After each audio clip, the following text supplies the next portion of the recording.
ازيكم؟ ازاي استغل ضعف المنافس بتاعي في السوق علشان اكسب منه ميزه تنافسيه؟ في فتره الثمانينات والتسعينات كانت مايكروسوفت مستحوذه على سوق الكمبيوترات بنظام ويندوز، بس قابلتها انتقادات بسبب واجهه المستخدم اللي كانت معقده وصعبه. في الوقت ده جت شركه ابل باجهزه ماكنتوش بتصميم احسن وواجهه مستخدم سهله. جت شركه ابل في الوقت ده استفادت من ضعف مايكروسوفت وخلت نفسها الخيار الاسهل في الاستخدام. استخدمت حملات تسويقيه زي الاعلانات زي ايام ماك او ايام بي سي، وضحت فيها البساطه وسهوله الاستخدام للاجهزه بتاعتها. الاستراتيجي دي ساعدت شركه ابل انها تتميز وتشد ناس اكتر ليها عايزين يشوفوا تجربه كمبيوتر سلسه وتصميم احسن. علشان كده بقت علامه ابل هنا ارتبطت بالابداع وسهوله الاستخدام. شركه ابل بالحركه دي استفادت 3 حاجات: اولا ميزت البراند بتاعها، تاني حاجه خدت ميزه تسويقيه بحمله بتهاجم بشكل مباشر ضعف مايكروسوفت في التصميم تجربه المستخدم، خلت المقارنه واضحه وسهله علشان العملاء اللي ممكن تفكر تشتري. حصة السوق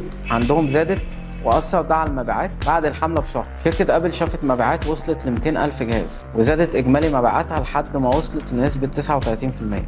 التجربة دي تخليك تفهم إنك لازم تشوف نقط ضعف المنافسين، تحاول تقدم نفسك حل بديل. شركة أبل لما لاحظت تعقيد شركة مايكروسوفت كان إزعاج للمستهلك، فحطت نفسها على طول البديل. لازم يكون تسويقك فعال. أبل استغلت الضعف اللي عند مايكروسوفت بشكل فكاهي ورسالة واضحة في إعلاناتها في حملة جيتا ماك اللي بدأتها 2006، وجابت مردود كبير عند الجمهور. اللي بينت الحملة فيه برضه مشاكل ويندوز زي انه بيوقف فجأة وفي ثغرات أمنية. الماك بقى أصبح هو البديل. ميز البراند بتاعك واديله ميزة تنافسية قوية علشان تلاقي مردود مبيعات قوي.